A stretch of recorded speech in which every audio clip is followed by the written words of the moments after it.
1번 질문입니다. 첫 번째 문단. 과학이론이 경험적 사실을 통해 입증되는 가설들의 논리를 논리적 체계로 보는 논리 경험주의자들에 의하면 논리 경험주의 동그라미.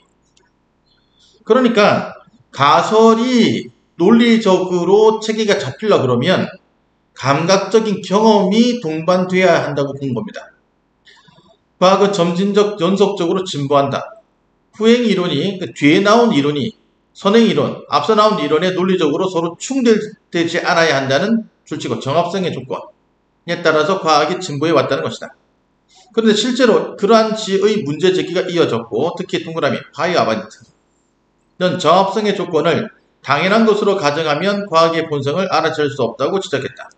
자, 그리고 결국 첫 번째 문단은 뭡니까? 키워드가 파이아벤트의 논리 경험주의자에 대한 비판인데 거기에 정합성이라는 말이 나옵니다. 그죠? 두 번째 문단. 파이어벤트에 따르면 실제 과학의 역사에서 정합성의 조건에 자축과 정합성의 조건에 부합하지 않는 사례들이 다수 존재한다. 예를 들어서 갈릴레이의 자유낙하 이론에 따르면 물체의 가속도는 자유낙하 도중에 일정하게 유지된다. 그런데 후행 이론인 뉴턴의 중력 이론에 따르면 물체 간에 미치는 중력은 거리의 제곱에 반비례하기 때문에 자유낙하 도중에 물체의 가속도는 극히 미세하나마 증가한다. 갈릴레이 역학의 뒤를 이은 뉴턴의 역학, 그러니까 이게 뭡니까? 뉴턴 역학이 후행 이론이고 갈릴레이 역학이 선행 이론입니다.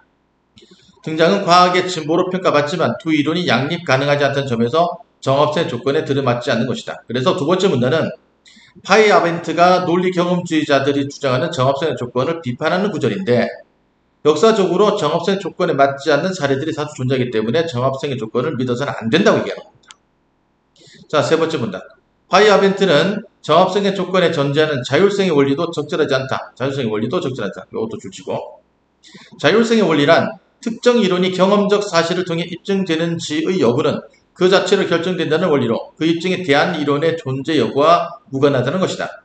파이아벤트에 따르면 기체나 액체 속에서 미세한 입자들이 불규칙하게 움직이는 현상인 브라운 운동은 고전 연력학으로는 설명되지 못했던 것인데 그러하다 뭡니까? 고전 연력학으로 설명하지 못했다는 점은 고전 연력학과 서로 충돌되는 대안 이론인 분자운동론이나 통계역학이 등장한 후에야 비로소 밝혀졌다. 파이아벤트는 자율성의 원리에 결함이 있으므로 정합성의 조건도 포기되어야 한다고 주장했다. 네 번째 문단. 흔히 논리 경험주의자들은 설명력이 비슷한 이론들 중에서 더 단순한 걸 택하라는 전통적 규칙, 뭡니까 이게 단순성의 원리를 따지는 거죠. 경험적 근거에 기초한 것이므로 이를 따를 때만이 과학이 진보한다고 말한다. 이와 달리 파이아벤트는 모든 상황에 들어맞는 고정된 규칙은 없다고 보고 전통적인 규칙들 뿐만 아니라 이것도 인정을 하고요. 때로는 더 복잡한 이론 선택하라는 반대 규칙도 따라야 된다. 단순한 규칙도 따르지만 반대 규칙도 따를 때가 있다는 얘기입니다.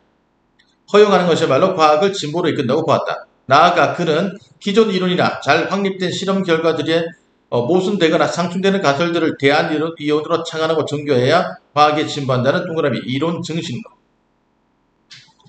과학의 연구 결과들로 보아 대안 이론은 새로운 경험적 사실을 통해 기존 이론을 평가할 기회를 부여한다. 파이아벤트에 따르면 기존 이론이 경험적 사실을 잘 설명하면 그 이론이 정교해짐으로써 그렇지 못하면 대안 이론에 의해 대체됨으로써 과학이 진보한다. 자, 파이아벤트의 과학 진보설에 관한 설명이었습니다. 자, 나글입니다. 첫 번째 문단. 과학 활동은 역사적 맥락 속에서 과학자들에 의해 이루어지므로 과학의 본성을 연구할 때에 그 역사를 고려하는 것은 자연스럽다. 파이아벤트가 논리 경험주의자들에 대응하기 위해 솔직하여 과학의 역사에서 사례를 찾아 제시한 것은 정당한 것이다. 요거는 아까 각을 첫 번째 문단에서 언급했었습니다. 두 번째 문단. 그쵸? 하지만 그렇다고 해서 이론 증신론까지 정당한 건 아니다. 자, 나글은 어떻습니까? 오히려 파이아벤트의 이론 증신론을 비판하는 글이다. 이렇게 봐야 될 것 같습니다. 자, 그 다음 문단 볼게요. 두 번째 문단. 특정한 방법론적 규칙은 그것을 따르는 것이 목표의 실현 가능성을 최대화할 때 건전한 것이다. 그와 달리 그것을 따를 때 목표 달성에 고질적으로 실패하거나 다른 규칙을 따르는 것에 비해 덜 효율적이라면 건전하지 않은 것이다. 그런데 전통적인 규칙들이 아닌 반대 규칙을 따랐을 때 성공했던 사례들이 일부 존재한다고 해서 이거 누구 얘기입니까? 파이아벤트의 주장이었죠. 전통적인 규칙이 매번 실패할 것이라거나 덜 효율적이라고 하고는 단정할 수 없다.